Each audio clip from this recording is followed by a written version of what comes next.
Bienvenue à tout le monde pour cette conférence en ligne du mois. Il y a des personnes que je ne connais pas encore. Et avant de passer la parole à Elodie qui a la gentillesse de nous rejoindre ce soir pour nous parler de home organizing, je vais tout d'abord dire deux, trois mots par rapport à nos activités. Donc pour les personnes qui ne me connaissent pas en particulier, en fait, nos activités sont dédiées à la découverte de la connaissance de soi. Donc, nous organisons régulièrement des séances en présentiel, mais aussi des ateliers, des formations, des conférences en live, mais aussi des conférences en ligne. Et tout ça dans le but d'accompagner les personnes sur le chemin du mieux-être, d'une plus grande sérénité, et ce, dans les différents domaines de leur vie, que ce soit par rapport à soi, à ses enfants, son travail, sa santé, et aussi par rapport au bonheur. Et donc, c'est comme ça que nous avons mis sur pied ces conférences mensuelles pour vous donner des outils complémentaires, vous faire rencontrer des personnes, des experts, des expertes dans leur domaine, comme ce soir, Elodie. Et je propose de lui passer la main directement de façon à ce qu'elle se présente plus en détail encore, mieux que ce que je pourrais le faire. Et en tous les cas, encore un grand merci d'être là pour nous parler de ton métier, mais aussi de ta passion. Avec plaisir. On m'entend bien? Tout va bien? Oui, moi je t'entends bien en tous les cas. Mhm. Ok, parfait. C'est une grande première pour moi aujourd'hui, avoir la possibilité de faire cette webconférence. Donc, merci beaucoup Françoise de m'avoir donné cette occasion. Je Mhm. suis effectivement passionnée par ce que je fais déjà depuis plusieurs années et c'est un bon moyen de pouvoir une fois de plus en parler à des personnes qui sont intéressées de près ou de loin au thème très général du désencombrement et du rangement d'habitation. Donc voilà, bonsoir à toutes et à tous. Je vais démarrer effectivement la présentation et puis au fur et à mesure, si vous avez des questions, on les notera et j'y répondrai dans une seconde partie. Voilà, ce sera plus simple de cette manière. Oui, alors Dis-moi. juste par rapport à ces questions, justement, vous pouvez bien sûr utiliser le chat qui est en bas de votre écran, noter la question qui vous vient au fur et à mesure ou alors la noter par la suite dans le chat et nous les reprendrons après l'exposé d'Élodie. Voilà, c'est à toi, Élodie. Merci. Alors, le but de cette grosse demi-heure, trois quarts d'heure de présentation, c'est vraiment d'éveiller votre curiosité. Donc, en principe, un atelier d'atelier découvert de home organizing dure 3 heures. Donc, vous devez avoir une petite idée. C'est effectivement beaucoup plus long d'habitude. Donc, on va essayer d'ouvrir des pistes, d'ouvrir la discussion, les points d'interrogation, la curiosité de chacun. Mais effectivement, on pourrait aller beaucoup plus loin si on voulait par la suite. Donc, c'est aussi une porte ouverte pour vous. Alors, le home organizing, c'est un métier qui consiste à désencombrer les habitations. Alors, notre job, c'est un peu étonnant, et je sais que les gens sont toujours étonnés quand je l'explique comme ça, mais c'est pas tant de ranger des maisons, mais c'est surtout de les désencombrer. Donc, notre job, c'est de vider les habitations de tout ce qui est inutile, encombrant, en double, cassé, trop petit, trop grand. Et ensuite, effectivement, dans un second temps, de ranger les choses qu'on a conservées après cette phase de tri. J'insiste parce qu'il existe le même métier aux États-Unis, qui s'appelle aussi du home organizing, mais qui est complètement traité d'une autre manière, puisque les États-Unis, en fait, le home organizing, c'est vraiment la gestion, le rangement de toutes ces petites possessions qu'on peut avoir chez soi. Donc moi, je n'ai pas du tout importé des États-Unis de cette manière-là, je l'ai travaillé à ma sauce et j'en ai fait un métier différent qui prône le moins mais mieux. Donc c'est vraiment dans ces valeurs-là qu'on va à travers l'activité que je développe depuis plusieurs années en Belgique.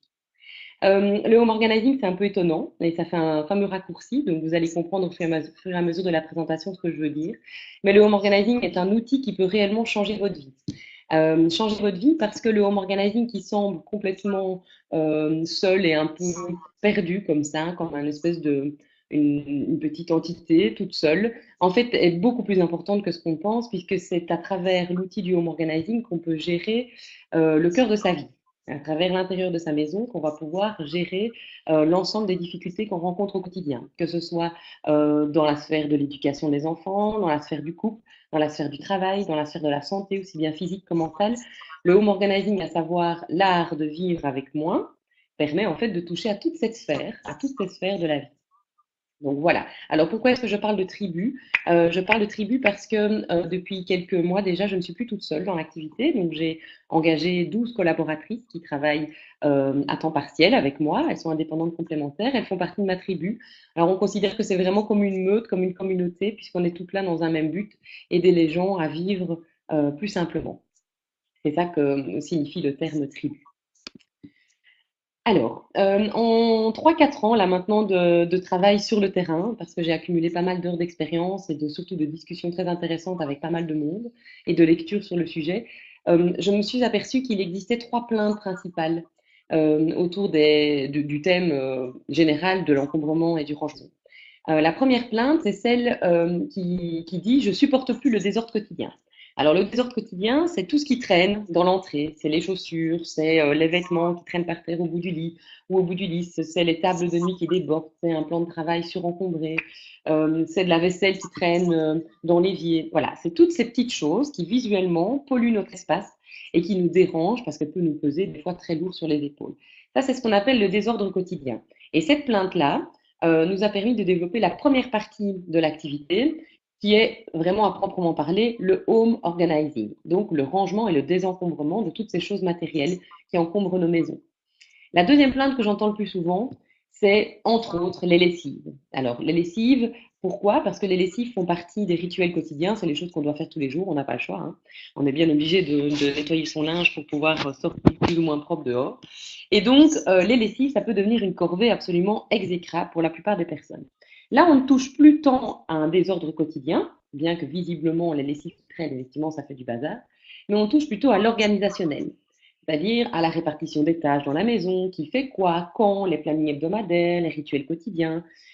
Et donc tout ça nous a permis de mettre sur pied une deuxième partie de l'activité qu'on a appelée le home management. Autrement dit, comment gérer sa maison comme une petite entreprise.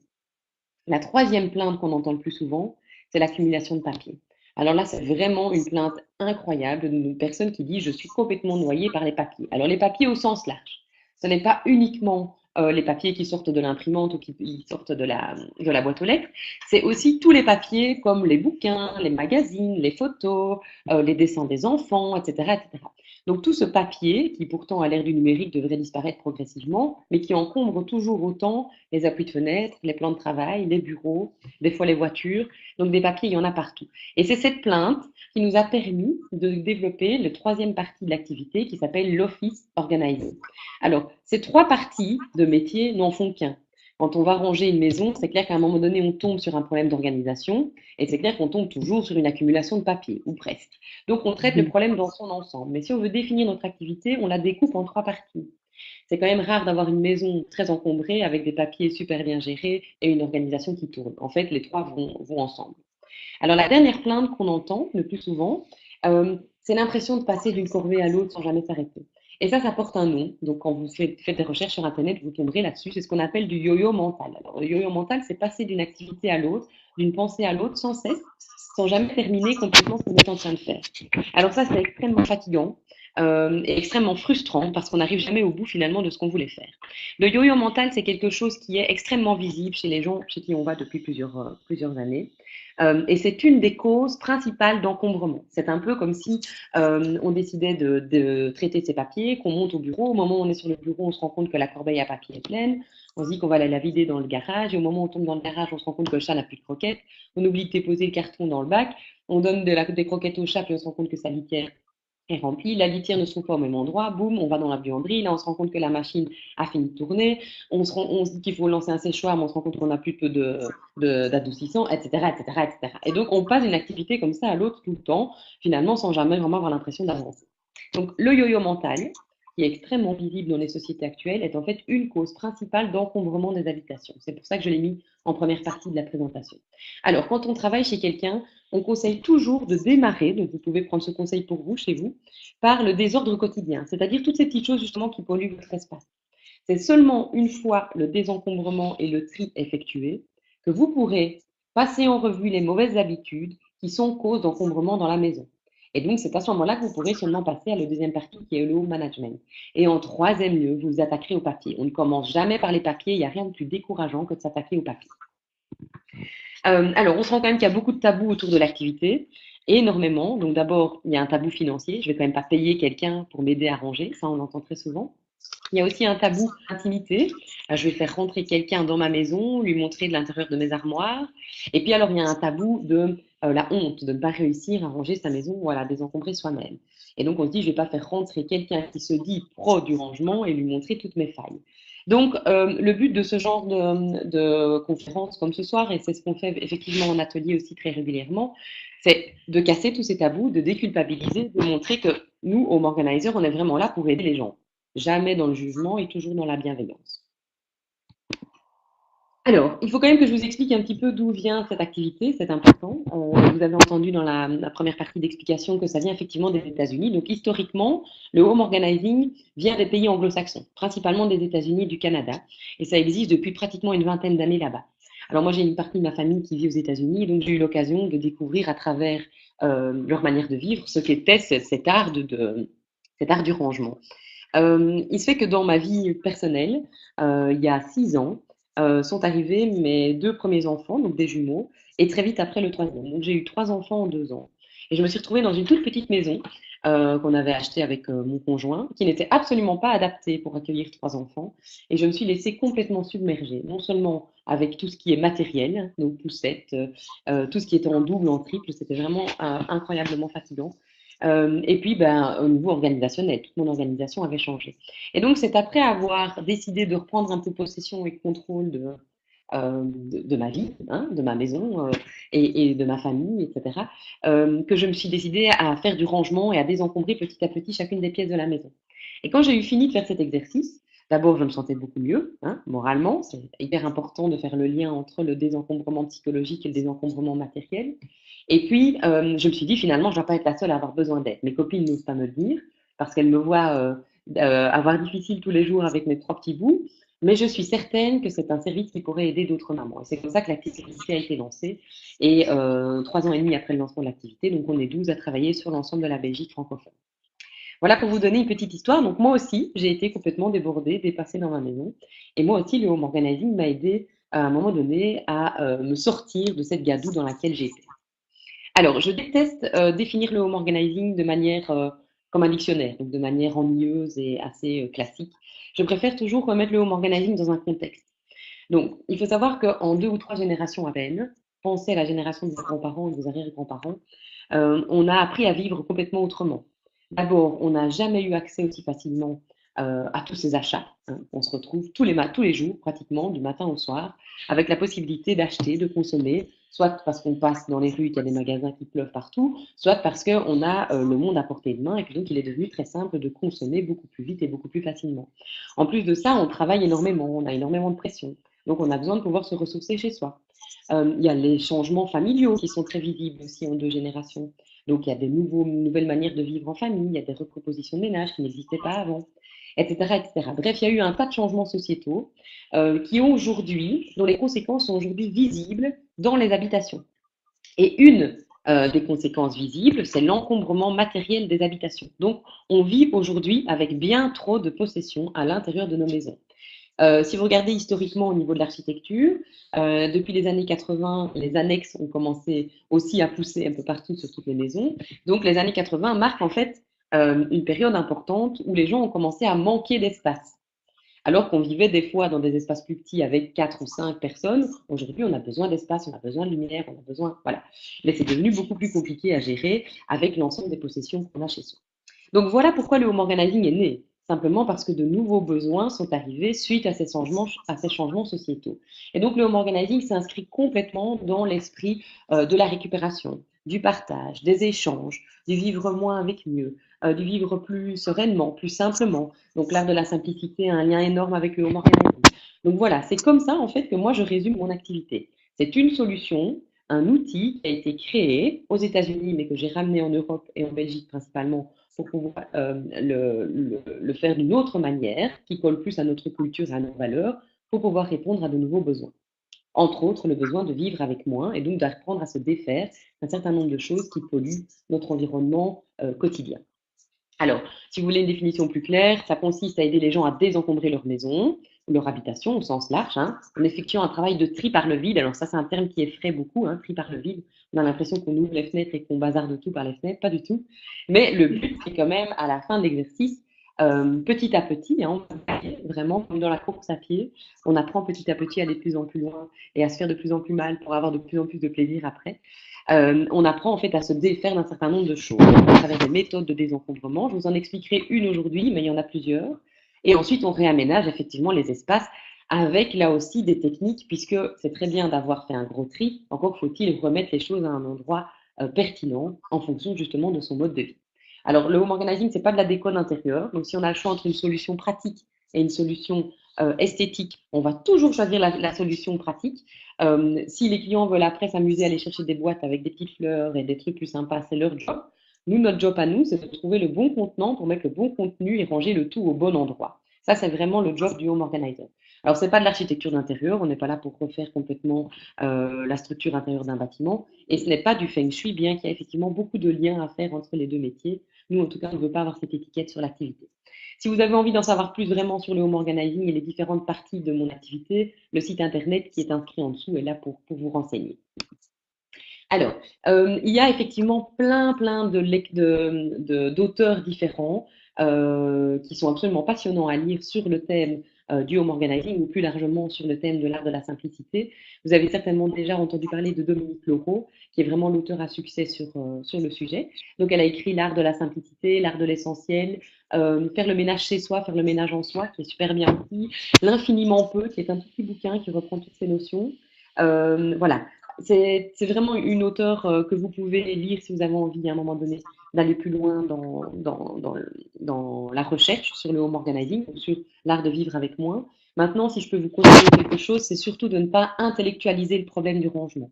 Toutes les heures que vous allez passer dans les bouquins à lire ce que d'autres ont écrit ne vous feront pas avancer dans le désencombrement et le rangement de votre maison. Donc c'est bien d'en avoir un ou deux pour rentrer un petit peu dans l'état d'esprit et dans les valeurs voilà, du home organizing, mais très vite, il faut lâcher son bouquin et se mettre en action. La deuxième qui est très connue, c'est Marie Kondo, elle qui est beaucoup plus récente, c'est une japonaise. Hein, donc c'est vrai que c'est assez japonisant comme méthode, c'est pour ça que le Feng Shui est assez proche de notre activité. Marie Kondo, c'est elle qui vient justement de faire un best-seller en Europe et partout dans le monde, hein, sur son livre qui s'appelle La magie du rangement. Donc si vous voulez lire quelque chose de très actuel, c'est elle qu'il faut lire, bien que je ne sois pas toujours en accord avec tout ce qu'elle dit. Prenez ce que vous avez envie dans ces différents bouquins. Alors Dominique Leroux, elle dit quelque chose de très vrai. Elle dit la demeure est un élément vital de notre existence. Et je pense que c'est quelque chose dont les gens n'ont plus tout à fait conscience. On a perdu cette importance de l'habitation, de la demeure, du foyer. On peut le dire autrement, le terme foyer, moi je l'aime bien. Alors elle nous permet de nous ressourcer, de reprendre des forces quand celles-ci sont épuisées. La preuve, on est malade, on n'a envie que d'une chose, c'est de rentrer chez soi. Vous imaginez si votre chez vous ne vous permet plus d'être, n'est plus un élément vital de votre existence et ne vous permet pas de vous ressourcer, comment faites-vous pour supporter la pression extérieure? Comment faites-vous pour pouvoir communiquer en couple? Comment faites-vous pour éduquer correctement vos enfants? C'est vraiment au cœur du foyer que tout va pouvoir se jouer. Donc une maison, une habitation encombrée, mal organisée, dans laquelle on se sent mal, peut avoir des répercussions sur toutes les sphères de la vie. C'est ça qu'elle dit en fait dans son petit extrait ici. Elle est notre refuge, c'est vraiment ça. Donc elle constitue après le vêtement notre troisième peau. Ça veut dire que les gens chez qui, pour lesquels la maison n'est plus du tout un refuge, c'est comme s'ils étaient à vif en permanence, donc ils n'ont plus cette protection. Et ça correspond à notre identité. Et là, ça touche encore à un autre point, à la discordance qui peut exister entre la maison dont on rêve et la maison dans laquelle on vit. Et ça entraîne énormément de frustration. D'autant plus qu'il n'y a pas plein d'émissions, de bouquins, de magazines qui vous mettent l'eau à la bouche constamment sur justement la manière de vivre, les nouvelles architectures, la décoration, etc. Et donc ça peut être terriblement frustrant de se rendre compte que notre maison n'est pas comme on voudrait qu'elle soit. La première chose à faire avant de vous attaquer à un déménagement, ça peut des fois être la seule solution, ou à un réaménagement, ou à des travaux, ou à une décoration nouvelle de l'habitation, c'est d'abord de la vider. C'est la première chose à faire. Du désordre, ça ne se déplace pas, ça s'élimine. C'est vraiment une phrase de base. On ne peut pas déplacer du désordre, on ne peut que l'éliminer. Si nous voulons être en harmonie avec le monde extérieur et avec nous-mêmes, nous devons d'abord être en harmonie avec notre maison. Et donc, j'appuie encore un peu plus sur, si vous voulez être bien dans votre vie, commencez par être bien chez vous et commencez à désencombrer l'habitation dans laquelle vous êtes. Voilà, ça me permet de résumer vachement bien ce qu'est le home organizing, en tout cas comment moi je le conçois, comment moi je l'ai écrit. Le concept a été écrit sur base de toutes ces valeurs-là. et comment c'est transmis aujourd'hui par mes collaborateurs. Alors, il y a une phrase qui revient tout le temps. Les gens disent, j'ai l'impression que mon habitation rétrécit. Ma cliente de cet après-midi, elle me disait, j'ai l'impression de ne pas respirer. Donc, c'est cette sensation d'étouffement. Ce qui est important, avant de se mettre à désencombrer sa maison, c'est de réfléchir quelque peu à ses motivations et à ses freins. Alors, c'est primordial parce que malheureusement, il existe deux ingrédients nécessaires dans le home organizing, dans le rangement, le désencombrement de son habitation. C'est la patience et la discipline. Alors, c'est un peu deux choses qu'on ne supporte plus aujourd'hui, hein. Il suffit de regarder les enfants de 6 ans comme les miens. Être patient, c'est hyper difficile. La discipline, n'en parlons pas. Donc, je sais que c'est un peu compliqué, mais je suis obligée de le dire parce qu'on n'est pas des Mary Poppins. Et vous ne pourrez jamais désencombrer et ranger votre habitation en un coup de cuillère à peau. Ce n'est pas possible. Ça va beaucoup plus lentement. Donc, le temps qu'il va vous falloir pour désencombrer votre habitation est proportionnel au temps que vous avez passé à l'encombrer. Alors, c'est pas parce que ça fait 30 ans que vous vivez dans la maison qu'il vous faudra 30 ans, hein, pour la vider, mais tout de même, si ça fait 30 ans que vous vivez dans la maison, vous devez compter, à mon avis, 1 à 2 ans pour vraiment arriver au bout de l'exercice. Voilà, donc ça c'est super important. Il faut vraiment se rendre compte que ça prend un certain temps et que ça demande une fameuse motivation. Et donc moi dans mes ateliers, c'est ça que je voulais faire aujourd'hui, prenez de quoi noter si ce n'est pas déjà fait, parce que ça va vous permettre de réfléchir vraiment à ce qui vous pousse aujourd'hui, ben, à vous être inscrit à cette webconférence, peut-être par la suite à faire les pas suivants, à venir à un atelier ou à me rencontrer ou à faire appel à une home organizer. C'est quelles sont les motivations. En gros, qu'est-ce qui vous pousse aujourd'hui à être là? Qu'est-ce qui vous motive subitement à vous mettre à ranger? Qu'est-ce qui vous donne envie un samedi matin de vider complètement le tiroir de la cuisine qui vous ennuie depuis 2 semaines? Est-ce qu'il y a une motivation principale? Alors, ça peut être plein de choses. Je vais vous en donner quelques exemples, ça vous permettra de comprendre mieux. Ça peut être, comme cet après-midi, une dame qui me disait, moi j'ai un objectif dans 2 à 3 ans, c'est de faire des gîtes à la maison et de faire un échange de maison avec des personnes à l'étranger. Ma motivation actuelle, c'est ça, mes enfants partent et j'ai besoin de transformer ma maison, de lui donner une nouvelle vie, de la transformer parce que mes enfants sont grands et aujourd'hui je veux en faire autre chose. Mais je ne peux pas en faire des gîtes et je ne peux pas la louer dans l'état actuel des choses. Il y a trop d'encombrement, c'est pas possible. Ça, c'est une super motivation. Alors, une motivation, ça peut être les enfants. Hein, l'arrivée de 2, 3 enfants comme moi, ça a été ma motivation de me dire c'est pas possible, il faut que je les éduque et que je les fasse grandir dans un environnement plus sain et dans un espace plus agréable. Alors, ça peut être des conflits avec les conjoints aussi. Ma motivation, c'est d'arriver justement à ne plus me discuter à propos de la vie de la maison, du rangement, des corvées ménagères, et donc de vivre plus sereinement en couple.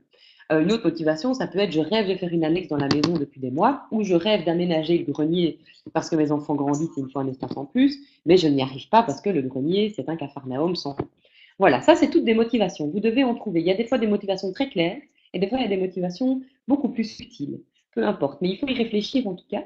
Et si vous n'avez pas encore aujourd'hui la possibilité de les écrire, réfléchissez-y parce que ça va vous venir progressivement.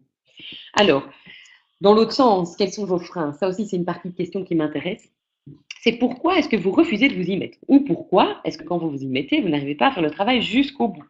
Pourquoi est-ce que vous êtes constamment interrompu? Pourquoi est-ce que ce que vous faites ne fonctionne pas sur le long terme?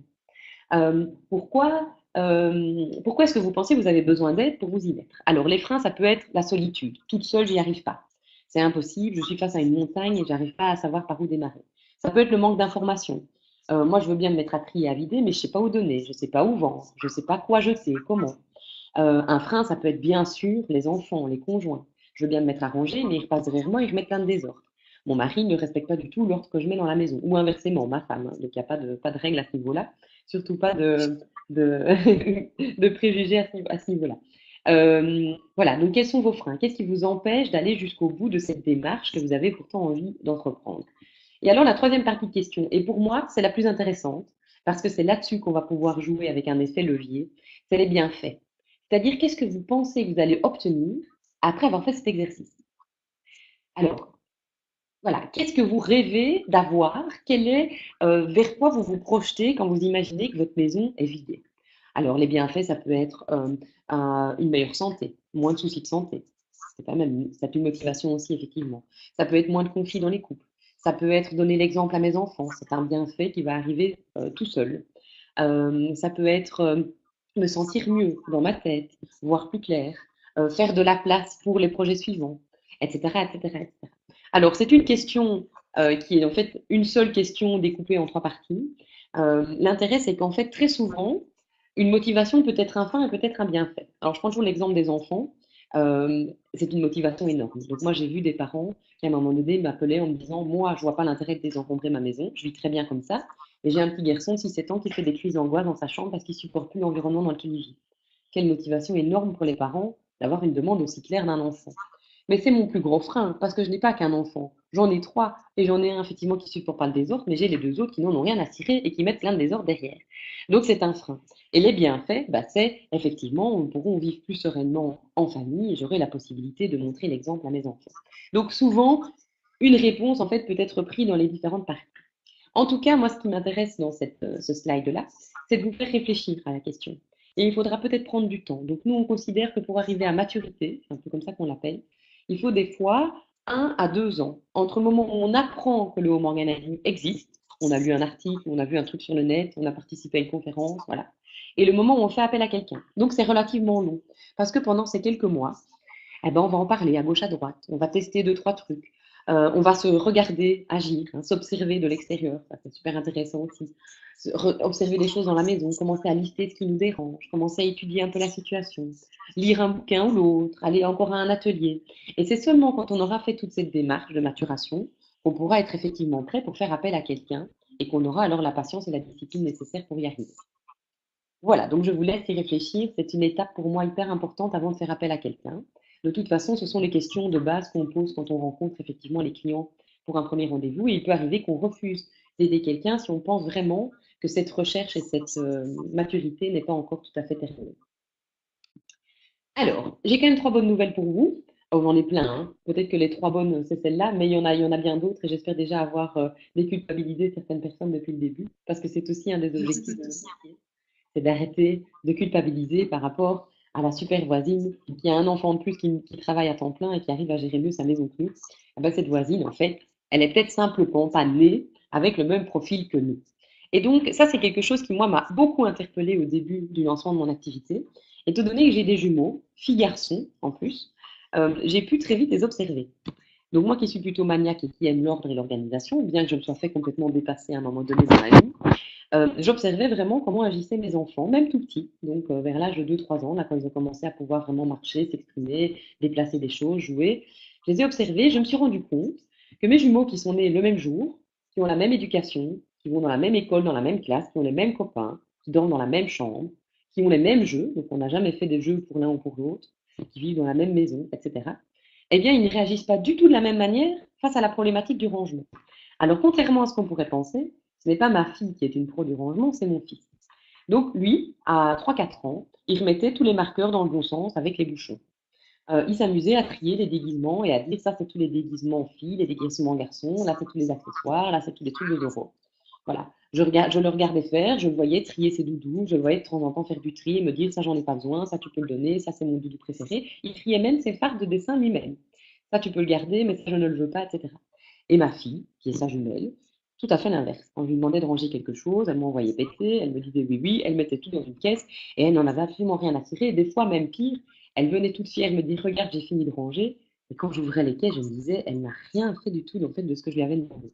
Elle ne voyait pas de la même façon le rangement. Et ce qui pour elle était satisfaisant n'était pas du tout pour son frère jumeau. Et donc, ça m'a amené à réfléchir sur l'importance de l'inné dans la problématique du rangement et de l'encombrement des maisons. Je pense sincèrement qu'il y a des gens qui sont, dès le départ, beaucoup plus à même de se mettre à ranger. C'est un peu comme l'esprit des maths ou l'esprit voilà, les gens qui savent écrire des longues tirades, voilà, à 10 ans, qui savent écrire des poèmes. Et puis, il y a des personnes qui ne savent pas mettre 2 mots sur une page. Et il y a des gens qui savent faire des mathématiques absolument incroyables et qui font des tas de, de, de, de recherches sur le sujet, et puis d'autres qui ne savent pas faire un calcul de base, comme c'était mon cas. Donc moi, j'étais complètement nulle en maths. Eh bien voilà, c'est la première cause en fait d'encombrement dans les habitations. Ce sont les causes psychologiques, c'est-à-dire ce qui fait qu'on est nous. Il existe en fait 13 profils types qu'on a nous plutôt sous forme de grille d'analyse quand on rencontre les gens. Alors je pense qu'on aurait pu en inventer 14, 15. C'est très stéréotypé, donc il ne faut surtout pas s'arrêter à ces 13 profils types parce que sinon ça pourrait être un peu limitant. C'est juste une manière de réfléchir sur sa manière de fonctionner. Donc de dire, voilà, en fait, moi peut-être que je fais plutôt partie des gens qui sont procrastinateurs, qui sont sentimentaux, qui sont angoissés. Et ces 13 profils types sont 13 profils de personnes qui sont sujets à encombrer leur habitation et avoir des difficultés dans l'organisation de celle-ci. Alors, vous pouvez réfléchir, je vais vous en montrer quelques-uns sur le slide d'après. Je ne peux pas développer les 13 parce que ça me prend pratiquement une demi-heure pour pouvoir les développer tous. Je vous donne des exemples, il en existe d'autres. Ce qui est intéressant quand on fait cet exercice en atelier, c'est que les gens réfléchissent sur eux-mêmes, mais ils réfléchissent aussi sur les gens avec qui ils vivent. Et concrètement, comment ça se fait qu'on est toujours en conflit avec mon mari? Comment ça se fait que je suis toujours en conflit avec mon fils aîné et pas avec les autres? Mais c'est parce qu'il y a des profils psychologiques qui s'opposent très clairement. Donc, voilà, on ne choisit pas toujours, on peut choisir son mari, ses enfants, on ne les choisit pas. Et si on en conflit plus avec l'un ou avec l'autre, c'est peut-être parce que, à la base, on a déjà des manières différentes d'appréhender le rangement et l'organisation. La deuxième cause d'encombrement des habitations, ce sont toutes les causes extérieures, les causes matérielles. Alors, on peut être plus ou moins organisé, même si on est un peu sentimental ou plus ou moins angoissé. Mais si on rajoute à ça une maison trop petite, un déménagement fait dans la précipitation, un changement professionnel inattendu, l'arrivée d'enfants très rapprochés, euh, voilà, toutes ces causes extérieures, ça peut être un manque de rangement, ça peut être voilà. Toutes ces choses qui sont rajoutées aux causes psychologiques peuvent très vite rendre la problématique vraiment extrême. Et donc nous, on considère que quand on rencontre quelqu'un et quand on visite sa maison, on doit essayer de repérer quels sont les ingrédients qu'il a mis dans sa recette. Quelles sont les causes psychologiques? Quels sont les profils psychologiques des gens que j'ai en face de moi? Quelles sont toutes les causes extérieures?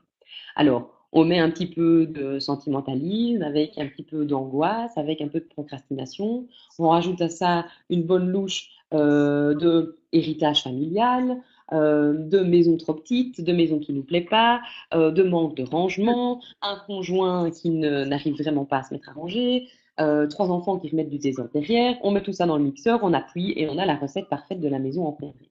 Seulement, cette recette, elle n'est jamais la même pour tout le monde. C'est pour ça qu'il faut arrêter de jalouser la super voisine qui est super douée, et alors que nous, on n'y arrive pas. Parce qu'elle est peut-être simplement pas née avec les mêmes profils psychologiques, et elle n'a peut-être pas les mêmes causes extérieures ou les mêmes difficultés dans l'organisation. Il ne faut pas non plus essayer systématiquement d'aller chercher les conseils ailleurs. Parce que les conseils que vont vous donner votre super voisine ne fonctionneront peut-être jamais chez vous. Parce que les ingrédients de la recette de base ne sont pas la même. Donc c'est comme si vous essayiez de faire un gâteau au chocolat et qu'on vous donnait des ingrédients avec de la pistache et des ananas. Ben, vous n'arriverez jamais à faire un gâteau au chocolat. Voilà, c'est un peu ça. Donc, les causes psychologiques, il faut les étudier, mais il faut aussi essayer de comprendre quelles sont les causes extérieures, essayer de comprendre, à travers cette petite conférence, quels sont les ingrédients qui composent le problème d'encombrement chez vous. Et puis la troisième bonne nouvelle, donc il faut vraiment déculpabiliser parce qu'on n'est pas toujours, et même très rarement, responsable de ce qui se passe dans son habitation, c'est qu'on est tous paresseux par nature. Alors ça, il faut arrêter de se battre contre ça, c'est ce qu'on appelle la loi du moindre effort. Ça veut dire que chaque fois que vous allez mettre en place une solution de rangement trop complexe, il y a très peu de chances pour que vous arriviez à la tenir sur le long terme. Si vous mettez quelque chose en hauteur avec un couvercle derrière d'autres choses, vous avez 3 chances de moins d'utiliser ce qu'il y a dans cette boîte derrière, en hauteur, derrière le couvercle. Ça demande trop d'efforts. C'est comme pour les fardes. Si une farde, vous devez l'ouvrir, enlever le petit clips, chercher comment on appelle ça, Bon à la bonne intercalaire. farde, au bon Oui, c'est ça. intercalaire, que vous ne trouvez pas le document parce que c'est pas bien noté. Finalement, vous trouvez le document, vous le traitez. Eh ben, vraiment, c'est très sérieux. Au bout d'un moment, vous êtes tellement fatigué de faire tous ces allées et venues dans cette farde que vous allez reposer le papier au-dessus de la farde et qui finalement, il ne sera jamais rangé à l'intérieur.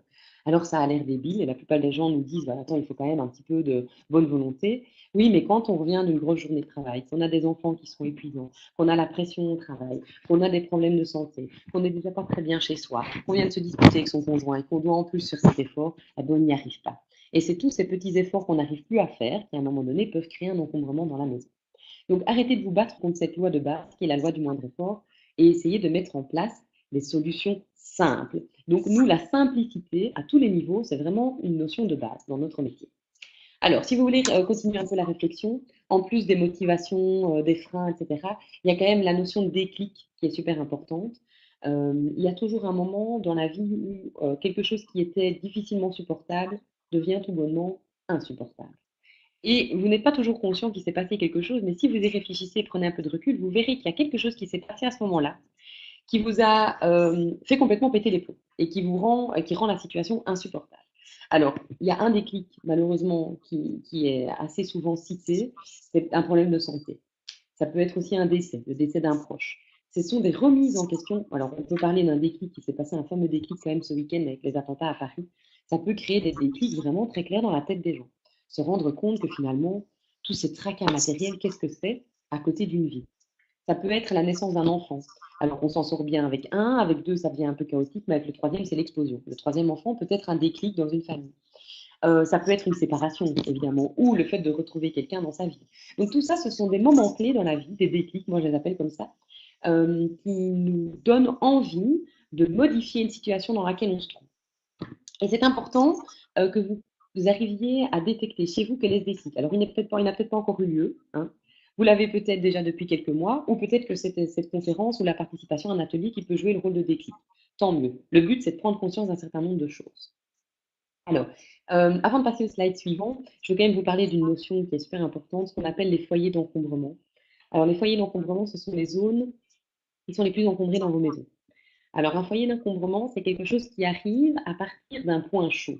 Deuxième terme, un point chaud ou hotspot, c'est comme ça qu'on les appelle dans les bouquins en anglais. C'est un endroit où systématiquement, toutes les choses s'accumulent et on ne sait pas pourquoi. Alors, ça peut être une table à l'entrée, ça peut être une chaise dans une chambre, ça peut être une table de nuit, ça peut être un plan de travail, ça peut être une corbeille dans le salon, ça peut être une table de salle à manger, ça peut être le dessus d'un buffet. Peu importe. C'est tous des endroits, vous avez beau arrêter de dire aux gens de déposer des trucs, il y a toujours plein de choses qui atterrissent à cet endroit-là. Ça, c'est ce qu'on appelle un point chaud. Si vous ne réglez pas le problème du point chaud assez vite, très vite le foyer s'étend. C'est vraiment comme un incendie dans une forêt, comme si on mettait une allumette à un endroit. Et plusieurs points chauds s'accumulent les uns à côté des autres, et à un moment donné sont reliés et forment un foyer d'encombrement. Donc vous devez essayer de détecter chez vous quels sont ces points chauds. Et quand vous aurez détecté ce qu'ils sont, où ils sont, vous devez soit essayer de les éliminer en supprimant la chaise, en supprimant la table de nuit, en retirant un tiroir, ou voilà. Si vous ne savez pas déplacer le plan de travail de la cuisine ou un buffet à l'entrée, par exemple, vous pouvez essayer de lui rendre un côté un peu plus esthétique, mettre une nappe, mettre un bouquet de fleurs, mettre des photos. C'est aussi un bon moyen, en fait, de nous ralentir quand on est en train de poser la chose sur l'endroit précis et qu'on se dit, ah mais non, bien, on est tous paresseux par nature, donc on va systématiquement déposer les choses là où elles tombent le plus vite. Si vous vous mettez des barrières entre vous et la manière de déposer cet objet, vous avez plus de chances de le ranger au bon endroit. Et alors la troisième solution, si vous ne voulez pas mettre des bouquets de fleurs partout dans votre maison, c'est éventuellement de passer en revue ce point chaud très souvent. Donc toutes les semaines ou toutes les 2 semaines, vous devez être plus vigilant et donc vider ces différents points chauds et aller remettre les différentes choses aux différents endroits. Alors, on est comme on est, c'est ce que je vous disais, donc on n'est pas tous égaux, hein. Bon, il y a des gens qui vraiment arrivent à se mettre à ranger comme ça par eux-mêmes, et puis il y en a d'autres qui vraiment pataugent. Alors, je vous ai donné dans les 13 profils types ici, 6 profils qui sont les profils souvent qui parlent le plus aux gens. Donc c'est pour ça que je les ai repris. Je vais vous les expliquer en quelques mots. Si vous avez envie d'aller plus loin et de voir vraiment les 13 profils types, alors il faudra venir à un atelier qui est plus long, et on fait vraiment une analyse de chacun des cas. Alors, le créatif, c'est la personne qui pense que l'ordre est incompatible avec sa créativité. Donc, le créatif, il va vous dire, moi, j'ai besoin d'avoir mon bazar en face de moi pour pouvoir me mettre à imaginer un tas de choses. Alors, il a raison. Le créatif, on ne va surtout pas le contredire là-dessus parce que c'est vrai. Le créatif a besoin de sources d'inspiration, a besoin de toucher, de voir, de manipuler pour pouvoir faire fonctionner sa créativité. Le problème, c'est une question de mesure. C'est-à-dire que quand le désordre est trop important et coupe la créativité, parce que c'est ce qui arrive, hein, c'est comme ça qu'il y a des artistes qui vont finalement se retrouver au fin fond de la forêt pour pouvoir écrire une chanson, ou qui vont dans un temple bouddhiste pour pouvoir réussir à écrire la suite du bouquin, ou qui voilà. Donc, et à un moment donné, les créatifs ont aussi besoin de sortir de ces espaces surencombrés pour pouvoir libérer leur esprit et retrouver cette part de créativité. Donc le créatif, le problème c'est qu'il accumule tout parce que chaque petite chose va lui donner envie de créer. Donc nous, ce qu'on lui conseille, c'est de limiter à vraiment un certain nombre de catégories, de certaines catégories de choses qui lui plaisent vraiment. Ça veut dire si vraiment son truc, c'est le papier, la création avec voilà, le tissu ou avec la création de la récup, il faut qu'il trouve vraiment ce avec quoi il a envie de travailler avec sa créativité et qu'il exclut les choses moins importantes, secondaires. Alors l'angoissé, on l'est tous, hein. Donc on est tous super angoissés parce que la société nous angoisse, tous, de plus en plus. Et donc, l'angoissé, en fait, il a peur parce qu'il se dit, je ne peux pas le jeter, on ne sait jamais, au cas où j'en aurais besoin. Donc, jeter l'angoisse. Se défaire d'un certain nombre d'un certain nombre de choses l'angoisse. On ne sait jamais ce qui peut arriver demain. Et donc, l'angoissé, il faut essayer de cibler l'angoisse qu'il y a derrière. pourquoi est-ce qu'il est si angoissé. Il faut essayer de lever progressivement ses angoisses et il faut lui montrer par des petits exercices que finalement, la fameuse veste dont il voulait pas se défaire, qui est partie, il l'a oubliée, il n'en a jamais eu besoin. La quatrième grosse cuillère pour mélanger, qui était très jolie mais qui encombrait le tiroir, bah finalement on vit très bien sans et on n'a pas besoin d'en avoir quatre. Donc l'angoissé, on lui montre petit à petit qu'on arrive finalement à vivre avec moi. Le sentimental, il ne fait pas de différence entre l'objet et la personne. Donc le sentimental, il a l'impression que quand il jette une photo à la poubelle, qu'il jette la personne à la poubelle. Donc c'est très difficile pour lui de faire la distinction entre un objet et une personne. Alors le sentimental, on va essayer de travailler plutôt progressivement, de ne jamais démarrer par les choses qui lui touchent le plus. Donc par exemple, si ce sentimental pleure chaque fois qu'il ouvre sa boîte à photos, évidemment, on ne va pas commencer par la boîte à photos. Donc le sentimental, on va d'abord l'amener sur des sentiers où il se sent plus à l'aise, pour lui montrer par A plus B que le désencombrement fonctionne, et ensuite, quand il se sera fait la main, il pourra passer à des choses sentimentalement plus difficiles. Alors, l'hésitant, c'est le cas de la personne chez qui j'étais tout à l'heure, plein de centres d'intérêt. Donc, souvent, les créatifs ont plein de centres d'intérêt, ça va souvent de pair. C'est la personne qui décide de se mettre au scrapbooking parce qu'elle a participé à un atelier et qui achète évidemment tout le matériel parce qu'elle a envie de se mettre au faire du scrapbooking. Et elle se rend compte, après quelques semaines, que c'est quand même vachement encombrant sur la table de la salle à manger. Le mari, un soir qui en a marre, met tout dans une caisse parce qu'il y a des invités qui se pointent une heure après. La caisse ensuite est déposée près de la cave, puis descendue. Et puis, cette passion passe et hop, on se met à une deuxième passion, on décide de faire de l'aquarelle. Et là, on achète de nouveau tout le matériel pour faire de l'aquarelle. C'est un peu le cas des gens qui passent d'un sport à l'autre aussi. Ils décident de se lancer dans le badminton, qui vont chez Decathlon, qui achètent les baskets et toute la tenue et tout ce qu'il faut, et puis qui, 2 mois après, se rendent compte que finalement le badminton, c'est pas pour eux. Ils se mettent à la course à pied, ils vont racheter une autre paire de baskets, parce qu'on ne court pas avec les mêmes paires de baskets chez Decathlon, attention. Pour faire du badminton, pour faire de la course à pied ou pour faire de la zumba, c'est pas les mêmes baskets. Donc ça nous rend angoissés, hein, ça. De retrouver tout dans les magasins, à ne plus savoir quoi acheter, ça nous rend très angoissés aussi. C'est pour ça que je vous disais que la société nous angoisse. Donc l'hésitant, évidemment, il accumule plein de choses, c'est clair, puisqu'il passe tout le temps d'une activité à l'autre. Le sous pression, il a besoin d'une deadline, il ne sait rien faire avant la dernière minute. Donc c'est la personne qui rend son hall d'entrée 10 minutes avant que tout le monde se pointe et qui met tout dans des mannes, qui met tout dans des boîtes et qui met toutes les mannes sur le palier en haut. Et puis finalement, 2 mois après, les mannes sont toujours là, les chaussures sont toujours là. Et donc effectivement, le sous pression, il a presque une incapacité à faire les choses dans le temps. Et donc il se surcharge tout le temps. Et donc finalement, il n'arrive jamais au bout de son rangement. Et l'enthousiaste, il est généreux par nature. Alors ça, c'est la maman qui fait partie du club de tennis du coin, qui travaille aussi à la fin de s'y faire de l'école, mais qui a aussi décidé de faire partie du système d'échange local du quartier, qui adore rendre service à ses collègues, etc., etc. Donc l'enthousiaste, il est généreux par nature, mais du coup, il s'oublie parfois. Et donc, il ne prend pas le temps nécessaire pour pouvoir ranger son habitation ou pour pouvoir mettre de l'ordre de temps en temps. Donc, ces profils-là ne sont pas des défauts. Hein, donc, il ne faut pas croire être créatif, c'est génial. Être angoissé, on l'est tous. Être sentimental, c'est quand même un minimum. On est tous un peu sentimentaux, hein, surtout depuis que les souvenirs deviennent numériques. Hésitant et passer d'un truc à l'autre, c'est normal aussi. C'est quelque chose des phases par lesquelles on passe. À un moment donné, devoir travailler sous pression, bah, on est tous des fois obligés de le faire. Voilà, et la générosité est une super qualité. Donc, on n'est pas en train de dire que ce sont des défauts. Je suis simplement en train de dire que ce sont des profils qui ont tendance, effectivement, à passer moins de temps chez eux, passer du temps à l'extérieur, ou en tout cas à passer moins de temps dans le rangement de son habitation, et qui a tendance, du coup, à accumuler aussi. L'angoissé, il accumule, effectivement. D'accord? Donc, il faut essayer de s'analyser un petit peu pour comprendre dans quel profil type on est, dans quel profil type se trouvent les gens avec qui on vit, pour mieux comprendre les causes d'encombrement. OK? Alors, dans les causes suivantes, on a ce qu'on appelle les causes extérieures. Et dans les causes extérieures, il y a tout ce qu'il y a sur le slide là. Donc, les sans rangement fixe. Il y a plein de choses dans la maison qui n'ont jamais été rangées à un endroit précis. Je pense au chargeur de GSM. Je pense à la télécommande. Je pense aux clés. Eh bien, ça, ce sont des choses qui très vite encombrent les surfaces, encombrent les buffets, les paniers dans l'entrée, etc., les bureaux, etc. Donc, les sans rangement fixe, on peut régler le problème très vite en les définissant une bonne fois pour toutes et en criant OI, OI dans toute la maison. À partir d'aujourd'hui, les chargeurs sont là et à partir d'aujourd'hui, les clés se trouvent là. Alors, les rangements peu pertinents, il y en a plein dans les maisons et ça pose de grands problèmes en termes d'encombrement. Un rangement peu pertinent, c'est, j'ai encore vu tout à l'heure, l'appareil à raclette à côté de la poêle avec laquelle on cuit la viande tous les jours. C'est pas pertinent parce qu'il y a une fréquence d'utilisation qui n'est pas la même.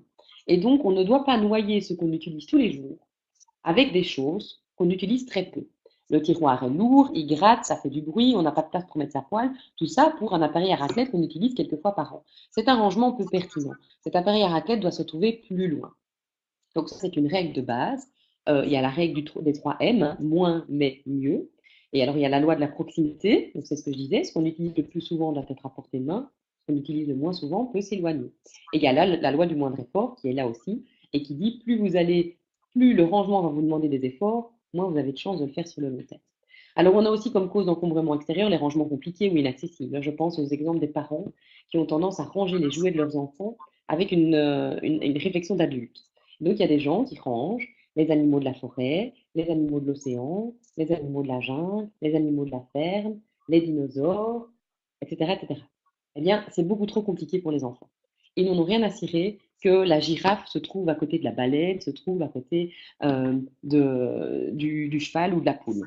Pour un enfant, ce qui est important, c'est justement de faire travailler son imagination et de tout mélanger. Si vous lui demandez tous les soirs de refaire des catégories en fonction des jouets, il y a de très fortes chances pour que finalement, ils ne se mettent jamais à ranger comme ça. Donc, un rangement pertinent, c'est quoi? C'est un grand bac dans lequel on met tous les animaux. Et on peut même mettre les dinosaures avec si on veut, si on considère que c'est des animaux. Voilà. Un rangement trop compliqué, c'est les gens qui rangent, et je vous assure que je l'ai vu, les jouets des enfants par marque. Donc tous les jeux Jeko, tous les jeux Barbie, tous les jeux Lego, tous les jeux Playmobil. Donc on fait des distinctions entre les... Mais les enfants, en fait, s'en fichent, hein. Ils peuvent prendre une grande Barbie ou des grandes jambes à côté d'un petit Playmobil et imaginer une histoire d'amour entre Playmobil et la Barbie. Donc il ne faut absolument pas rendre les choses trop compliquées. Moi, je dis toujours que le meilleur moyen de voir si un rangement est simple, c'est de le faire tester par des enfants. Donc, si un enfant arrive à remettre les choses en place et à avoir accès facilement, c'est gagné. Alors, il y a de fortes chances que tous les membres de la famille y arrivent aussi. Alors, une des causes extérieures d'encombrement, encore autre, c'est la dispersion, l'éparpillement. Si vous avez des bouquins de cuisine dans la cuisine, mais aussi un peu dans la buanderie, des bouquins sur le jardin qui se trouvent dans la buanderie, mais aussi un peu dans le garage, des romans qui se trouvent dans le salon, mais aussi sur le palier et un peu dans la table de nuit, etc., etc., etc. Ben, le jour où vous voulez faire un grand tri dans vos bouquins, vous devez commencer par les rassembler et puis ensuite faire un fameux tri. Sinon, vous allez vous retrouver avec des solutions de rangement qui finalement, 2 jours après, ne correspondront plus parce que vous avez oublié qu'il y avait encore 5 gros bouquins qui se trouvaient dans votre table de nuit. Donc, le fait de rassembler et d'éviter la dispersion permet de retrouver plus vite ces affaires, de les ranger plus facilement et donc d'y avoir accès plus simplement. La quantité et le volume, bah, c'est une des causes d'encombrement, hein. Quand on n'a pas assez de place ou trop de place, parce que ça peut être un problème aussi, hein, les maisons trop grandes sont une des causes d'encombrement. Eh bien, effectivement, on a tendance à accumuler de trop ou justement à ne plus respirer dans cet espace. Alors, tout ce qui est en attente, hein, toutes les choses qui ne dépendent pas de nous, il faut que je le rende à ma maman, il faut que je le rende à ma soeur, c'est des choses qu'on m'a prêtées, etc. Toutes les choses en prêt et en attente dans la maison peuvent créer de l'encombrement. Trop de fonctions dans un même espace, alors ça, c'est l'exemple type du salon qui est aussi un coin jeu, qui est aussi un coin salle à manger, qui est aussi un coin bureau. C'est 4 fonctions distinctes, en fait. Le coin bureau, le coin jeu, le coin salon, le coin salle à manger, c'est 4 fonctions distinctes dans un même espace. Et ça, c'est vraiment foireux. Vous devez absolument essayer de sortir un certain nombre de fonctions des différents espaces dans lesquels vous vous trouvez si vous voulez limiter l'encombrement de ces espaces. Parce que chaque fonction de ces espaces, en fait, amène des nouvelles catégories d'objets. Les jouets, ça va être les puzzles, les poupées, les Barbies, les bouquins, les enfants, etc. Le coin bureau, ça va être l'ordinateur, les câbles électriques, la procure, etc. Le coin salle à manger, ça va être les nappes, les belles assiettes, les bougies. Et le coin salon, ça va être les magazines, les plaids, les télécommandes, etc., etc. Eh bien, tout ça, ça fait beaucoup trop pour un même espace. Donc, trop de fonctions dans un même espace est une cause d'encombrement. Alors, si vous rajoutez à ça les changements familiaux, divorce, déménagement, décès, naissance multiple, des changements professionnels, hein, on peut perdre son emploi, ou on peut changer de fonction, ou on peut décider de partir pour l'étranger. Quand vous saupoudrez tout ça d'un peu de mauvaise volonté, eh bien, vous avez vraiment la recette parfaite de l'encombrement. Donc, tout ça pour vous dire quoi?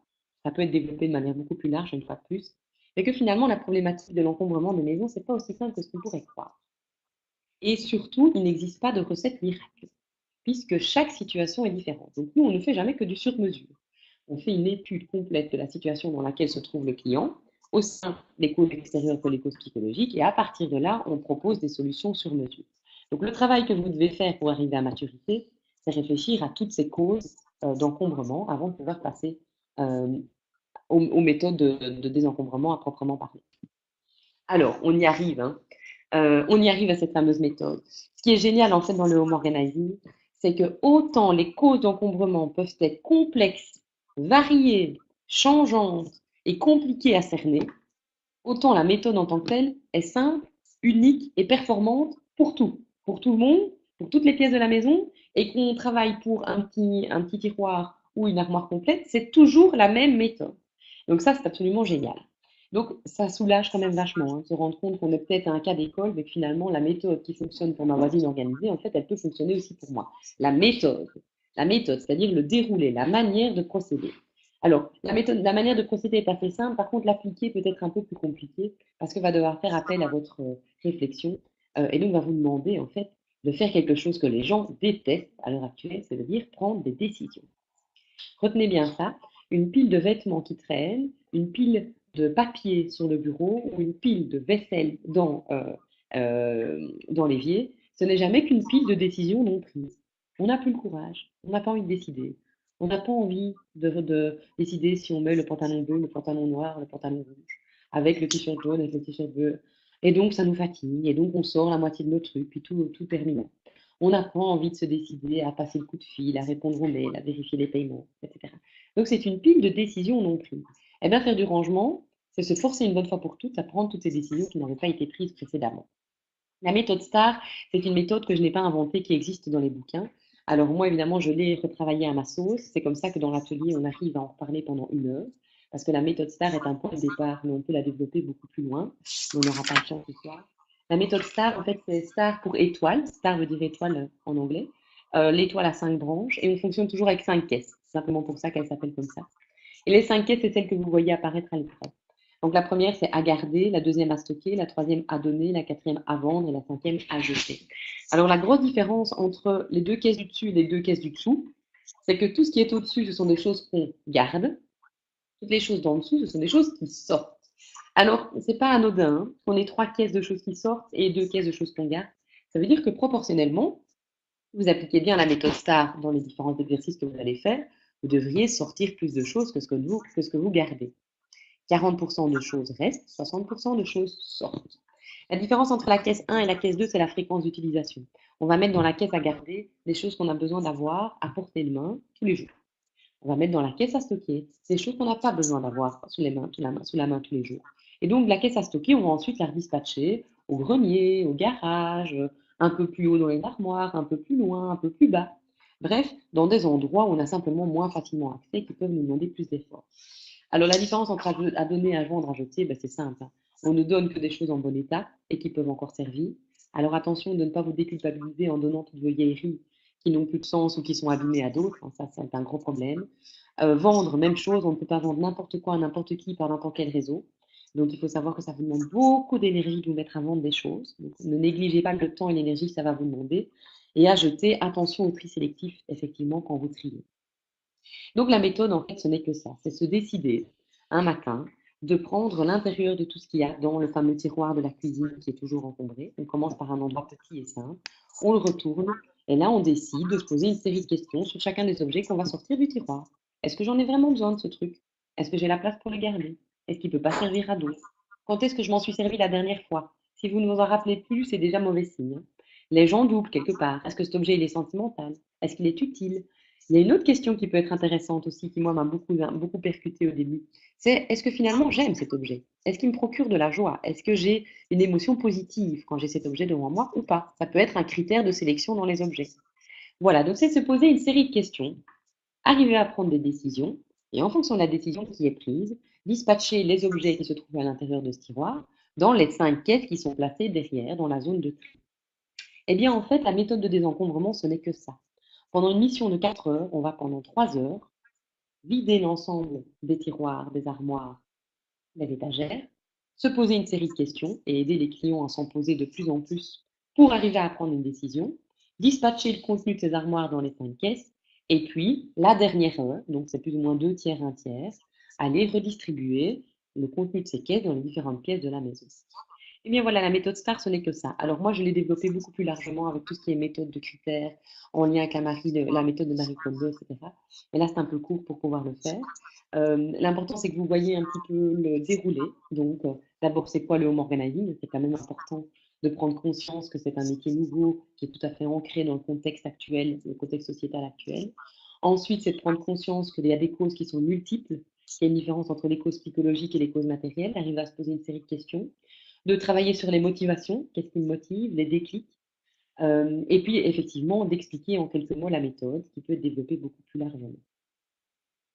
Il y a quand même une petite phrase, moi, qui m'a bien aidée aussi quand je me suis mise à vider la maison, c'est celle-là. On ne doit pas se fixer sur les objets que nous devons jeter, mais sur les objets que nous souhaitons garder. Et ça, c'est un conseil que je donne souvent. Ça permettra de bien clôturer cette partie. Et ben c'est ça, c'est avant de vider votre dressing et de passer en revue tous vos vêtements, sortez un peu de ce dressing les vêtements avec lesquels vous ne vous voyez pas ne pas vivre. Donc les vêtements qui vous sont vraiment essentiels. La petite veste que vous mettez tout le temps, c'est impossible de la sortir de votre dressing, c'est la veste que vous adorez. Le pantalon qui vous va comme un gant depuis 20 ans, eh ben, c'est le pantalon qu'il faut garder. Quand vous aurez fait le tour de toutes ces choses que vous souhaitez garder, tout ce que vous souhaitez éliminer subitement aura vachement moins d'importance. Et donc, vous aurez beaucoup plus facile de vous en défaire. C'est un peu comme le verre à moitié vide et à moitié plein. Autant prendre la problématique de désencombrement de manière positive en commençant par ce qu'on veut vraiment garder. Alors, bah, c'est clair que c'est un peu court, hein, donc on pourrait en parler bien plus longtemps. Si vous voulez poursuivre la réflexion, vous avez plusieurs pistes. Donc, il n'existe pas que les ateliers. C'est une des portes d'entrée vers le home organizing. Donc, participer à un atelier qui dure 3 heures, l'atelier découverte. Il y a l'atelier découverte home organizing, donc vraiment sur ce qu'on vient de faire maintenant, c'est-à-dire l'encombrement matériel. Et puis alors, il y a l'atelier découverte office organizing, donc qui traite beaucoup plus de toute la gestion administrative, le cycle des papiers, le cycle du linge, le planning, les rituels quotidiens, la planification hebdomadaire, etc. Et puis, dans quelques mois, c'est là-dessus que je suis en train de travailler, il existera la méthode en 5 étapes. Donc, vous aurez l'occasion de venir chaque mois, pendant 5 mois, avancer dans la recherche par rapport à chaque zone, de manière beaucoup plus ciblée, beaucoup plus précise, chaque zone de la maison. Alors, vous pouvez organiser un atelier chez vous, donc ça fonctionne comme un réseau de vente directe, un classique. Une hôtesse ouvre ses portes et décide d'inviter X copines, X voisines, et on participe à l'atelier. L'autre solution, c'est effectivement, éventuellement, si vous voulez aller plus vite, que vous êtes vraiment prêt à faire bouger les choses, c'est de faire appel à quelqu'un de l'équipe. Et donc là, on commence toujours par un entretien téléphonique, une demande d'abord souvent par mail, puis un entretien téléphonique, et puis seulement par la suite une première visite complète de l'habitation avec une remise de compte rendu. Et à partir du moment où on a dressé, c'est un peu ça, hein, la fiche d'identité du client et la fiche d'identité de la maison, on peut se mettre à désencombrer. Et puis, ben, c'est vrai que c'est quand même important de le dire parce que je sais qu'il y a beaucoup de gens qui me suivent aussi pour ça. Si vous êtes reconnu dans ce que je raconte et que vous avez l'impression d'être justement une Mary Poppins et une pro du rangement, vous pouvez aussi revenir vers moi pour cette problématique-là, c'est-à-dire pour je voudrais en faire un métier puisque je recrute encore constamment de nouvelles conseillères pour ma tribu. Voilà, j'ai fini de vous raconter tout ce que j'avais à vous raconter. Je suis toute ouïe pour voilà, répondre à vos questions et je rends la parole à Françoise pour clôturer. Merci pour votre attention. Oui, ben merci à toi, Élodie, d'avoir pris ton temps pour nous donner, pour partager ta passion et donner de nombreuses pistes. Déculpabiliser aussi chacun, chacune, lorsqu'il y a un peu ou beaucoup de désordre à la maison. Et alors, je vous encourage à peut-être noter vos questions dans le chat de façon à ce qu'on puisse les lire et puis les reprendre et vous donner des infos complémentaires par rapport à tout ce qu'Élodie a déjà bien précisé. C'était déjà très complet, très clair. Moi, je peux vous dire en tous les cas que nous avons testé et à plusieurs reprises, notamment il n'y a pas très longtemps, puisque de 2 ménages, nous en avons fait un, et c'est une famille recomposée de 7 personnes. Donc, on avait envie que ça aille vite aussi et que chacun puisse avoir son espace bien rangé rapidement. Donc, nous avons fait appel à Élodie et je peux vous dire que c'est une vraie Mary Poppins, c'est que c'est super efficace et rapide, hein, franchement, parce que en 3 heures, on voit déjà pas mal de choses changer, quoi. Tout à fait. Voilà. Moi, je rigole toujours en disant que notre métier, c'est un peu comme un métier de déboucheur. On a l'impression de faire effet un peu des stocks. Donc, on va vraiment déboucher les situations dans lesquelles les gens se situent pour pouvoir faire recirculer l'eau correctement. Mais après avoir enlevé le bouchon, c'est quelque chose qu'on n'a pas dit, mais qui est important tout de même. On laisse les gens, on leur apprend la méthode et on les laisse poursuivre. Donc, on vient dans des situations des fois critiques et dans des points précis, des demandes vraiment très ponctuelles, mais ça ne veut pas dire qu'on va vous aider à ranger votre maison de fond en comble, hein. Donc, vous ne vous engagez à rien, en fait. On démarre quelque chose, on est là pour vous aider quand c'est nécessaire, il n'y a pas de rythme, il n'y a pas d'obligation. Alors, oui, je réponds, François, je réponds en direct aux questions. Oui, oui, oui, oui. Donc, oui, voilà. Alors, Bon, on peut prendre euh, la question d'Isabelle, là, qui dit vous pouvez m'aider à vider mes caisses de déménagement. bien sûr, bien sûr. Donc ça, c'est un cas où on intervient effectivement très très souvent, c'est les cas de déménagement. Alors, en principe, on aime bien intervenir avant, en amont, c'est-à-dire quand on est en train de faire les caisses, pour ne justement pas aller mettre dans les caisses des choses qu'on n'utilisera plus dans la prochaine habitation. Mais quand c'est trop tard, on peut effectivement agir au moment où on les déballe. Donc mieux vaut ne pas tout déballer et attendre qu'on vienne pour pouvoir justement faire ce tri au moment où on sort les objets des caisses. Il y a aussi dans la problématique du déménagement, quand on vide des caisses, la grande question de c'est très bien, mais maintenant je mets ça où? Et donc l'emplacement des nouvelles choses ou des choses qu'on avait déjà chez soi mais ailleurs, on ne sait plus remettre de la même manière. Donc effectivement, on va même intervenir dans des cas où on range des containers complets. Donc là, la semaine prochaine, je vais rencontrer une dame qui a 32 mètres cubes de containers à vider. Donc elle avait tout mis en fait dans des stocks, hein, oui.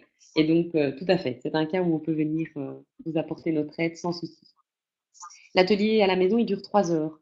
3 heures, 3 heures et demie, parce qu'il y a beaucoup, beaucoup plus d'échanges, effectivement, que quand on fait une webconférence, puisque là, on est en direct avec les gens, donc on a les réactions, on a les sourires, on a les éclats de rire, on a des fois les larmes quand c'est plus problématique. Donc, ça prend pas mal de temps. Et on fait toujours une pause d'une bonne demi-heure, c'est pour ça que ça dure 3 heures et demie, pour pouvoir grignoter quelque chose, parce qu'on fait ça en soirée ou l'après-midi ou le matin. Donc, à un moment donné, l'estomac crie famine, donc on mange un petit bout. Et c'est surtout l'occasion d'échanger sans tabou. Donc ça, j'aime beaucoup les gens qui arrivent un peu coincés et puis qui déjà au moment de la pause échangent beaucoup. Et concrètement, Les par tarifs, rapport aux ateliers. Ah oui, je voulais juste rebondir par rapport à ça. L'atelier, donc ça dure 3 heures et demie. Et concrètement, comment ça se passe? Vous rangez, enfin, il va y avoir le rangement d'une pièce chez la personne qui reçoit ou pour partir d'un cas pratique et expliquer? alors, l'atelier découverte, c'est vraiment un atelier découverte, je ne veux pas dire autrement, c'est un atelier qui permet justement de revenir sur c'est quoi le home organizing, tous les profils psychologiques, toutes les causes matérielles, on explique toutes les notions principales, qu'est-ce qu'un foyer d'encombrement, un point chaud, quelle est l'importance de la fonction dans chacune des pièces, etc. Puis on explique la méthode STAR et on la développe avec la méthode des critères et toutes les méthodes qui suivent. On passe une vidéo aussi récapitulative qui explique le métier. J'amène plein de bouquins, donc je commande des bouquins sur le sujet aussi. Et puis alors, on parle très souvent, on introduit en fait les ateliers suivants par rapport au management ou à l'office organizing. Donc c'est un atelier qui permet de faire une mise au point sur la D'accord. situation et c'est une porte d'entrée. D'ailleurs, c'est un prérequis. Donc nous, on n'invite pas les gens à venir aux ateliers suivants tant qu'ils ne sont pas venus à celui-là, parce que c'est important pour nous de poser les bonnes bases dès le départ. Après, quand cet atelier est fait, alors on ouvre la porte vers les ateliers de méthode, parce que là, on ne revient pas sur le contexte, sur le home organizing et tout le reste. On rentre vraiment sur, OK, j'ai compris comment fonctionnaient les coachs chez moi et comment je devais m'y prendre. J'ai testé 2, 3 trucs. Maintenant, j'aimerais bien avoir des informations précises sur, par exemple, tout ce qui touche au linge, donc buanderie, dressing, linge de maison. J'aimerais bien des informations très précises sur les pièces de vie, c'est-à-dire comment faire en sorte que ma cuisine, salle à manger, salon soit toujours rangé. Il y aura un atelier sur les enfants, les jouets, les vêtements. Donc, ce sont des demandes plus précises. Et dans ce cas-là, on n'est plus dans des exemples pratiques, c'est-à-dire que les gens viennent en début avec des photos de ce qu'ils ont déjà fait ou ce qu'ils voudraient faire. On revient sur ce qui a été vu l'atelier précédent, ce qui a déjà pu être mis en place. Puis on voit la nouvelle partie de la théorie, de la méthode, si on veut. Puis on donne une liste de choses à faire pour la phase suivante. Et là, on forme un groupe de 5, 6 personnes qui se voient tous les mois. Donc on est beaucoup plus proche d'un coaching que d'un atelier d'information comme l'atelier découverte. D'accord. Ok, merci. Les tarifs sont sur le site, oui, effectivement. Donc, tous les tarifs pour la page atelier sont sur le site. Donc, c'est 25 € par participant. Et les tarifs pour les missions sont effectivement sur le site aussi. C'est très simple puisqu'on a un tarif horaire. Donc, si on reste 3 heures, eh bien, c'est 3 fois 65 €. Si on reste 2 heures, c'est 2 fois 65 €. Si on reste 4 heures, voilà. Donc, c'est toujours le même prix, toujours le même tarif horaire. Et ça dépend simplement du temps qu'on passe chez le client. Donc, c'est assez simple comme calcul. Après, il y a des principes de cadeaux, donc effectivement, on motive les gens. Donc, quand il y a un premier rendez-vous, on offre toujours la première heure de la mission, par exemple. Donc, on a une réduction de 65 €. Quand on organise un atelier et qu'on est hôtesse, les cadeaux hôtesse, ce sont des heures de rangement. Donc, à partir de 5 participants, on a son atelier qui est gratuit. À partir de 8 participants, on a un chèque cadeau qu'on peut déduire. À partir de 12 participants, on a une heure de rangement gratuite. Voilà, donc c'est une mécanique classique, hein, comme toutes les mécaniques de vente, comme Tupperware et Odao et H2O, etc. Donc le but, c'est de récompenser en fait l'hôtesse qui a fait l'effort de contacter un tas de gens, qui a ouvert sa maison le temps d'une Oui. Alors, soirée. on demande si tu donnes des cartes de fidélité. Non, mais c'est une très bonne idée. Je vais la retenir, celle-là, effectivement. C'est une super idée, la carte de fidélité, parce qu'effectivement, on a des clients qu'on suit depuis très longtemps. Ah, François, je ne t'entends plus.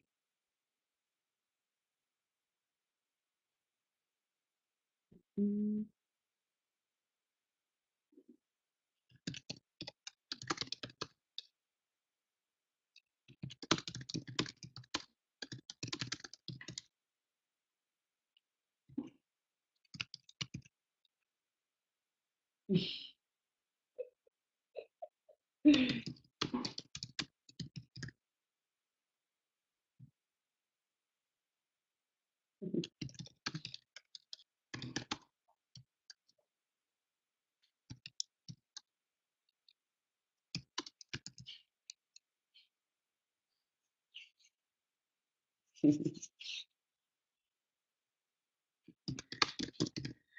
Alors, je ne sais pas, est-ce que vous m'entendez encore?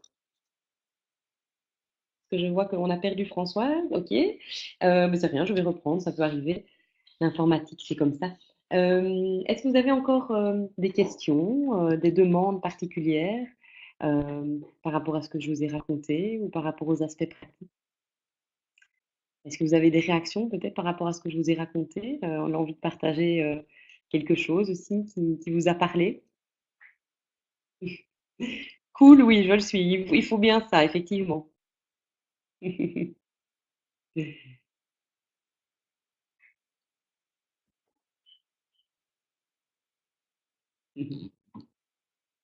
Effectivement, c'est déjà pas mal, hein. C'est déjà pas mal pour 1 heure. Ça va déjà vous travailler pas mal. Donc, nous, on part du principe que les personnes qui font appel à nous doivent digérer tout ce qu'on leur raconte. Donc, c'est très bien. Vous allez certainement en rêver. Vous allez certainement voir les choses un peu autrement chez vous. Laissez les choses mûrir progressivement. Et puis, quand vous sentirez que c'est le bon moment, testez ou faites appel à quelqu'un si vous en avez besoin. On est là pour ça. Voilà. Je n'ai jamais clôturé une webconférence, mais je vais le faire puisqu'on a perdu François, je suppose. Grand, grand, grand merci à vous tous.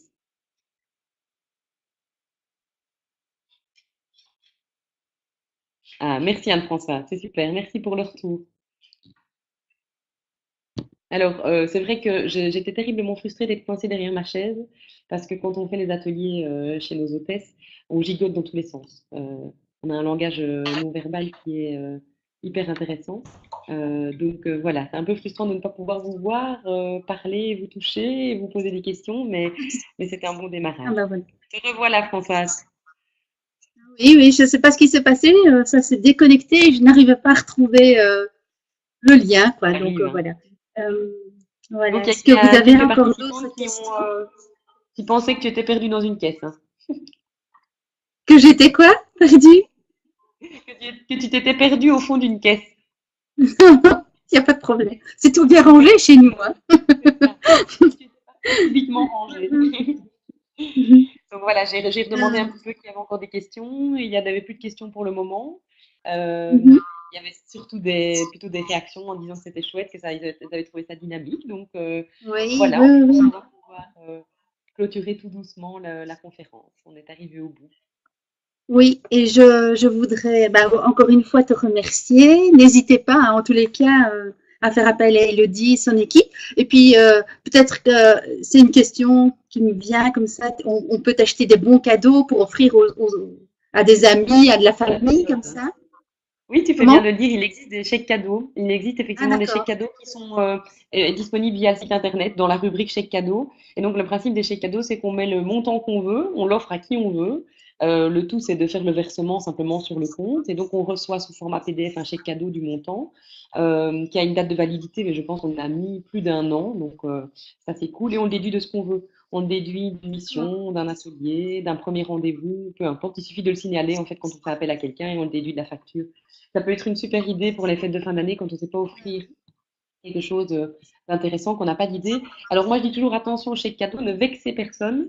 Si vous offrez des chèques cadeaux de rangement, vérifiez d'abord que la personne est d'accord de recevoir ce genre d'aide, ou alors faites-vous en offrir. C'est plutôt dans ce sens-là. Oui, oui, oui, oui. Oui, où on connaît des personnes qui ont déjà fait appel à toi et à qui Oui, ça qui sont peut d'accord de passer, poursuivre, quoi. évidemment. Par rapport aux Voilà, slides, donc je vois qu'Isabelle avait demandé, donc les slides, non, font vraiment partie de l'atelier, entre autres. Donc quand il y a un atelier qui est fait à domicile, on remet ce qu'on appelle l'essentiel, c'est-à-dire les quelques conseils de base sous forme de listing. Mais les slides, c'est vraiment notre outil de travail, donc on ne les transmet pas systématiquement. Voilà, on préfère garder le contact et puis tous les détails verbaux qui ont été ajoutés derrière. Les slides ne représentent pas grand-chose finalement. Voilà. d'accord. Je voudrais aussi informer les personnes qui sont toujours présentes que le 1er décembre à 20 heures, toujours, nous aurons une autre webconférence avec une autre personne. C'est un tout autre sujet, mais qui va toujours dans le sens de l'harmonie, de la sérénité. Et c'est une jeune dame passionnée, elle aussi, qui viendra parler de l'approche des fêtes de fin d'année et comment se faire belle, s'arranger pour les fêtes. Donc voilà, se mettre en valeur, pour se mettre en valeur pour cette occasion-là. Donc je vous enverrai un lien. On fera la promo de cette conférence qui est gratuite comme toutes les autres. Et si vous avez envie de participer, ben, n'hésitez pas à faire le tam-tam autour de vous. Je pense que c'est un sujet bien d'actualité qui plaira à pas mal de personnes. Donc voilà, j'essaie toujours de trouver des expertes ou des experts dans des domaines différents, mais au final, l'idée c'est toujours de cheminer sur le chemin de l'harmonie, de la sérénité, pour se sentir bien, quoi, être bien, pour mieux vivre. Voilà. J'espère en tous les cas que cette conférence aura répondu à vos attentes et que vous aurez passé un bon moment en notre compagnie. En tous les cas, merci d'avoir été là. Merci aussi. Voilà. Au revoir à tout le monde alors. Au revoir. Bonne soirée Salut. à vous et au Oui, plaisir de merci vous beaucoup. rencontrer en vrai. Oui. À bientôt. Oui, bonne soirée. Bonne soirée à tout le monde.